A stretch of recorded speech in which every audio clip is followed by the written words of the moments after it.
God bless you all. God bless you all. And I never thought anything like this could happen in America. Never thought it could happen.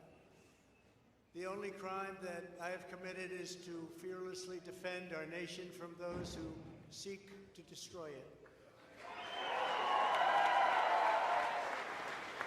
From the beginning, the Democrats spied on my campaign. Remember that? They attacked me with an onslaught of fraudulent investigations. Russia, Russia, Russia. Ukraine, Ukraine, Ukraine. Impeachment hoax number one. Impeachment hoax number two. The illegal and unconstitutional raid on Mar-a-Lago, right here. The lying to the FISA courts, the FBI and DOJ relentlessly pursuing Republicans, the unconstitutional changes to election laws by not getting approvals from state legislators,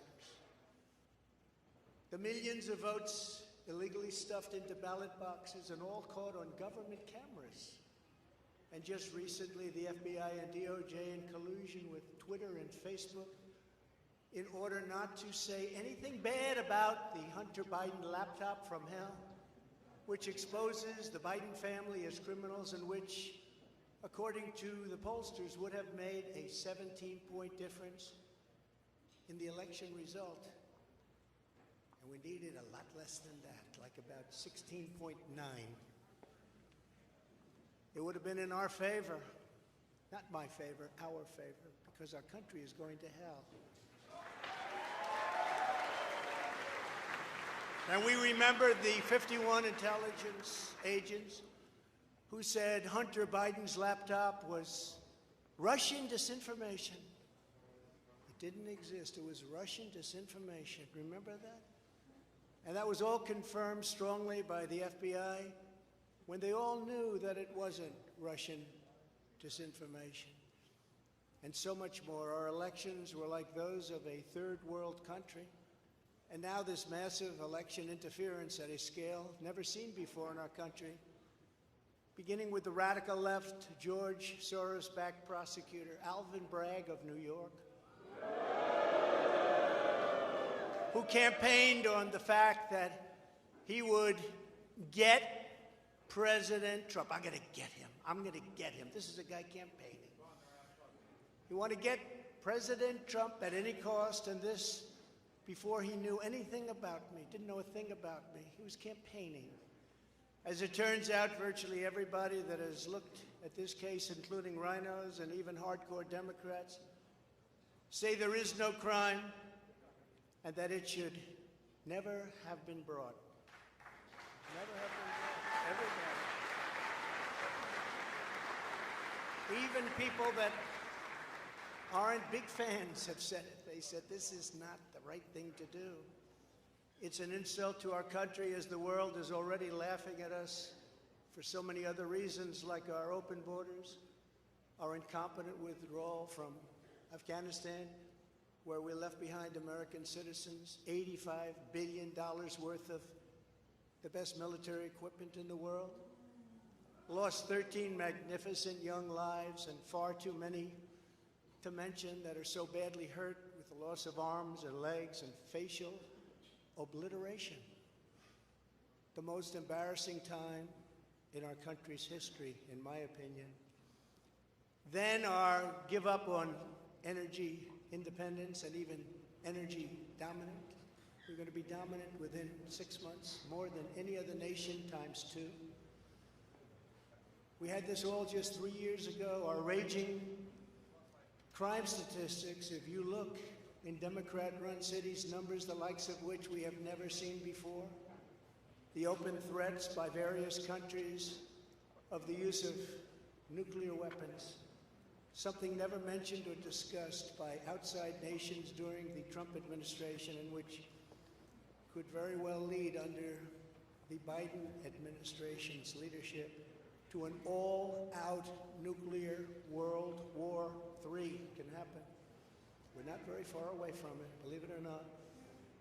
An economy that has been crippled by the biggest inflation we have seen in more than 60 years. and a military that I used to defeat ISIS in 4 weeks. They said it would take 4 years. 4 weeks.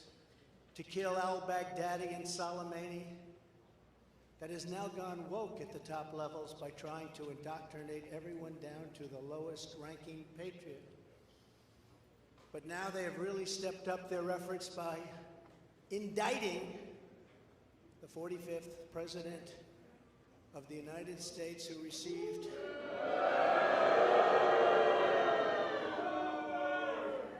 $75 million votes, which is more than any sitting president in the history of our country.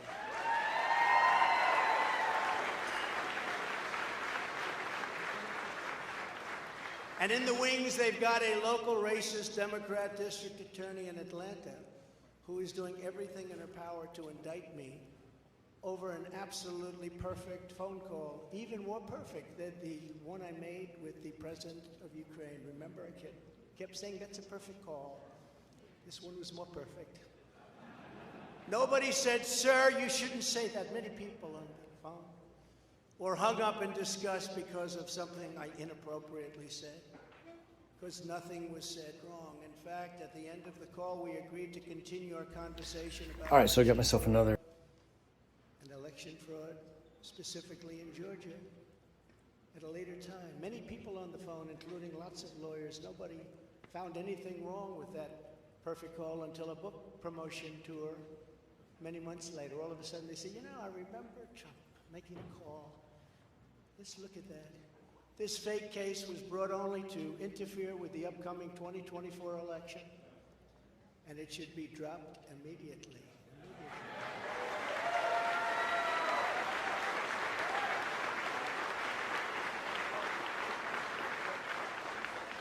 Then you have a radical left lunatic known as a bomb thrower who is harassing hundreds of my people day after day over the Boxes hoax. You know, the Boxes hoax, as we call it. Just so everyone knows, I come under what's known as the Presidential Records Act, which was designed and approved by Congress long ago just for this reason. Under the Act, I'm supposed to negotiate with NARA, the National Archives and Records Administration, which as of this date is a radical left troublemaking organization that red flags the Constitution of the United States and the Bill of Rights as dangerous and triggering. Can you imagine? This is what we have to deal with. But there is no criminality under the Presidential Records Act.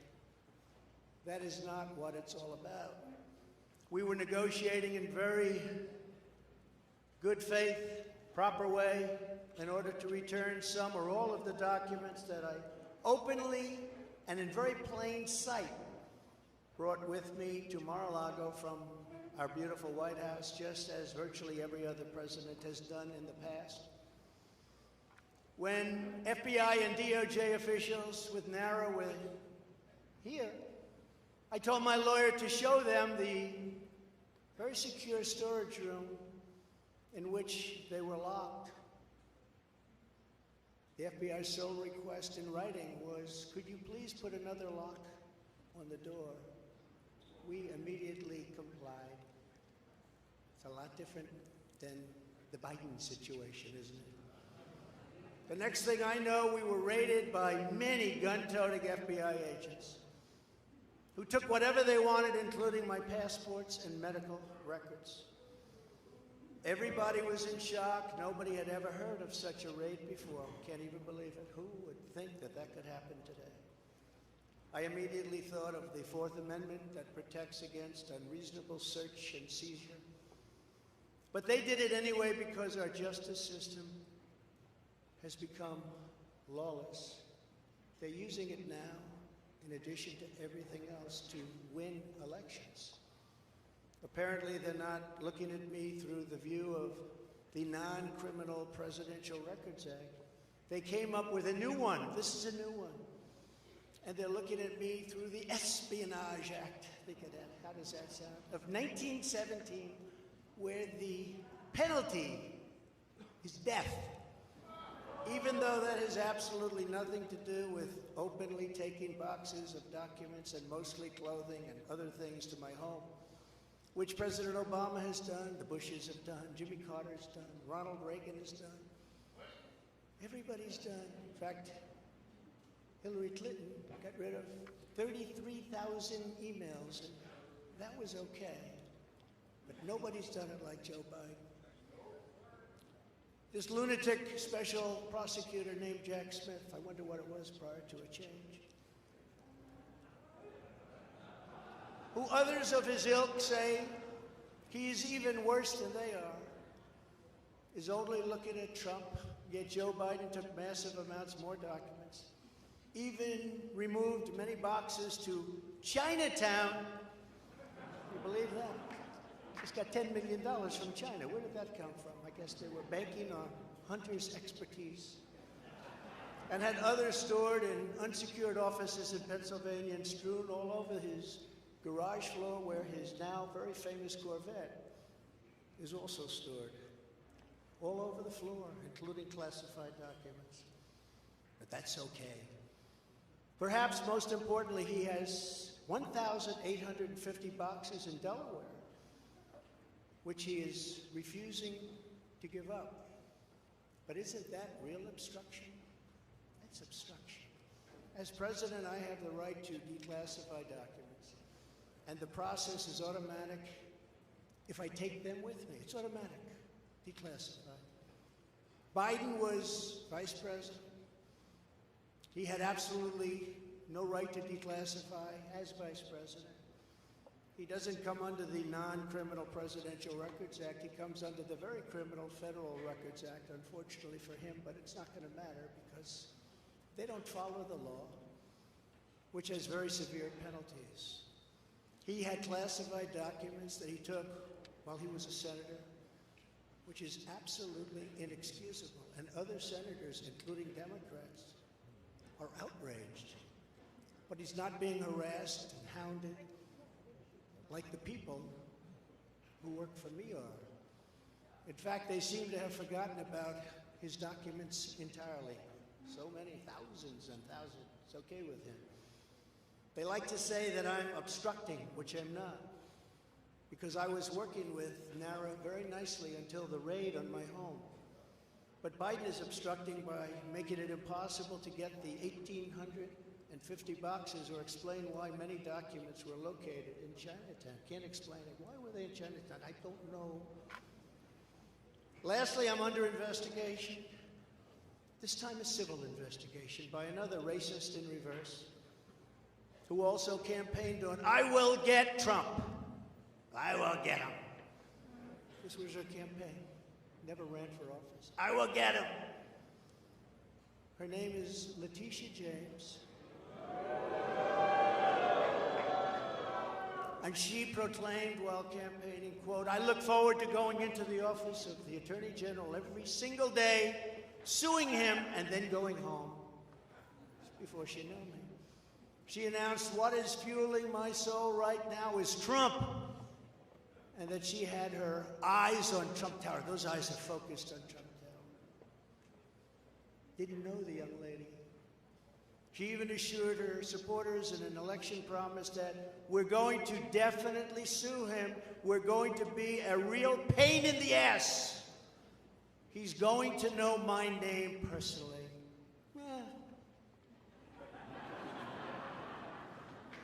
And then she claimed that I was an illegitimate president.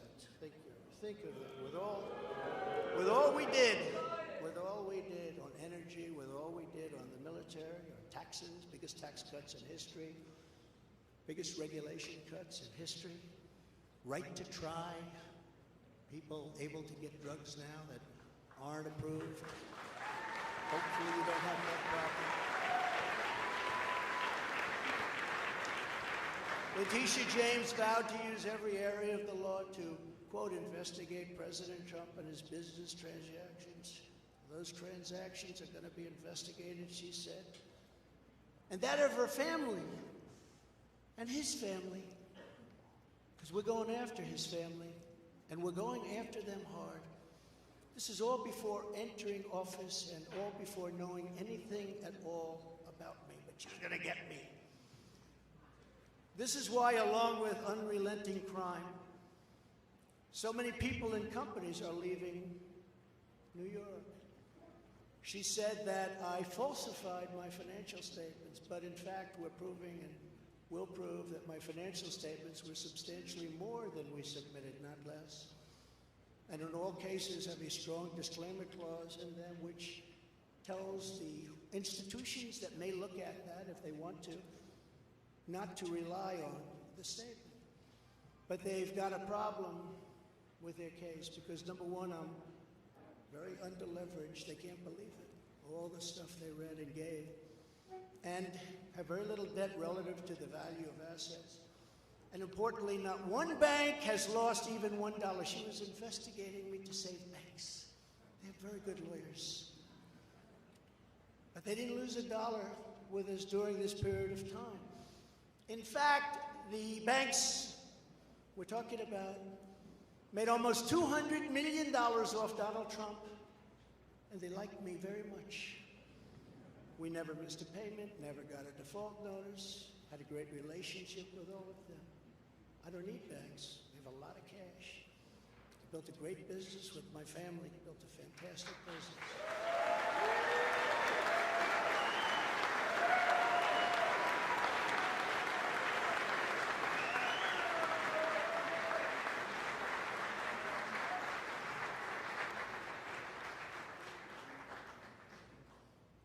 I have a son here who's done a great job, and I have another son here who's done a great job.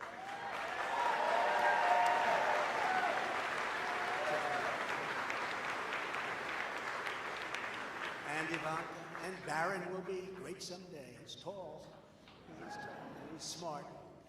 But I have a great family, and they've done a fantastic job, and we appreciate it very much. They've gone through a lot.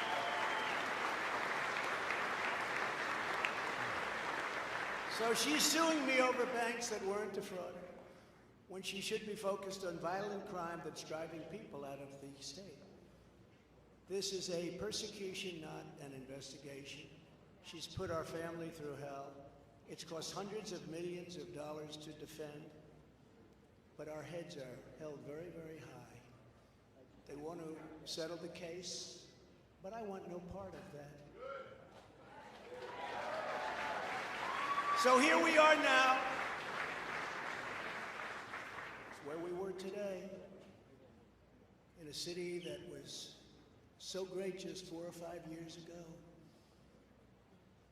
But now we're there, spend time there today, as you possibly read, with a local failed district attorney charging a former president of the United States for the first time in history on a basis that every single pundit and legal analyst said, there is no case, there's no case.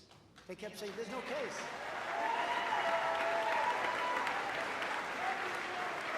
Virtually everyone. But it's far worse than that, because he knew there was no case. That's why last week he delayed for a month and then immediately took that back and threw this ridiculous indictment together. Came out today, everybody said, this is not really an indictment, there's nothing here. My lawyers came to me and they said, there's nothing here, they're not even saying what you did. The criminal is the district attorney because he illegally leaked massive amounts of grand jury information, for which he should be prosecuted, or at a minimum, he should resign. And Alvin Bragg's wife confirmed a report that claimed her husband has Trump nailed on felonies. She has since locked down her Twitter account.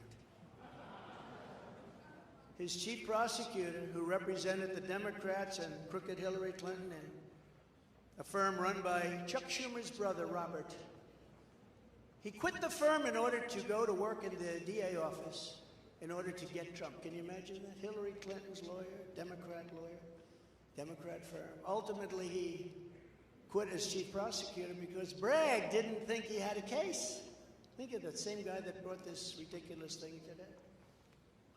Yet during his investigation, this prosecutor named Mark Pomerantz wrote and published a book saying all sorts of privileged things, and has been very strongly reprimanded. He was reprimanded so strongly.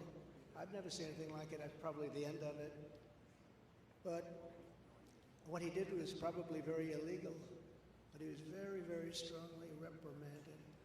Even District Attorney Bragg was furious with him. They were having a tremendous fight in the office because of it. But hope is never lost, because various prosecutors in the DA's office also quit because they thought President Trump was being treated very unfairly. How about that? Isn't that great? Oh, I love them. I'd like to meet them. I'd like to meet them. The DA's office even had a web page. Meet the team of executives who have done this to President Trump. That was the title. Isn't that nice? They immediately had to take it down. Meanwhile, overall crime in New York was up 30% last year, much more than that the year before, with felony assaults, robberies, and burglaries all up by massive, massive numbers. Not the same place that I know, not the same place that you know. And this is where we are right now. I have a Trump-hating judge with a Trump-hating wife and family, whose daughter worked for Kamala Harris and now receives money from the Biden-Harris campaign, and a lot of men.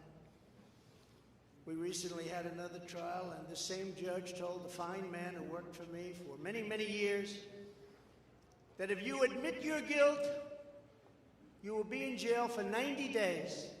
But if you don't, if we go through a trial and you're found guilty, you're going away for 10 years and maybe longer, which for a 75-year-old man with a great family really means life. What the prosecutors and judge did to that man, I will never forget, because it's right out of the old Soviet Union. That's where we are. They said, you say anything about Trump, meaning that's bad, and you won't even have to serve the 90 days. You'll walk free. And they say that to many of my employees. We have this Jack Smith lunatic threatening people every single day through his representatives. They're threatening jail terms. But talk about Trump and you'll go free. This is where we are as a nation. Who would have thought? They can't beat us at the ballot box, so they try and beat us through the law.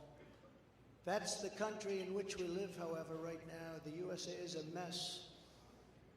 Our economy is crashing. Inflation is out of control. Russia has joined with China. Can you believe that? Saudi Arabia has joined with Iran. China, Russia, Iran, and North Korea have formed together as a menacing and destructive coalition. Would have never happened if I were your president. Would never have happened. Nor would Russia attacking Ukraine have happened. All of those lives would be saved. All of those beautiful cities would be standing. Our currency is crashing and will soon no longer be the world standard, which will be our greatest defeat, frankly, in 200 years. There will be no defeat like that. That will take us away from being even a great power. If you took the 5 worst presidents in the history of the United States and added them up, they would not have done near the destruction to our country as Joe Biden and the Biden administration have done.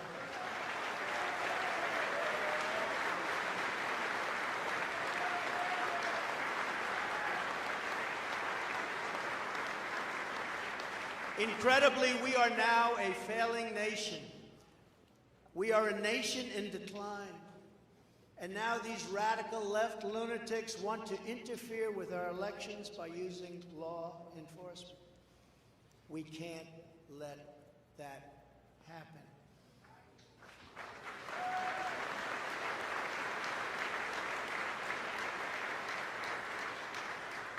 With all of this being said, and with a very dark cloud over our beloved country, I have no doubt, nevertheless, that we will make America great again. Thank you very much. God bless you, and God bless America. Thank you very much.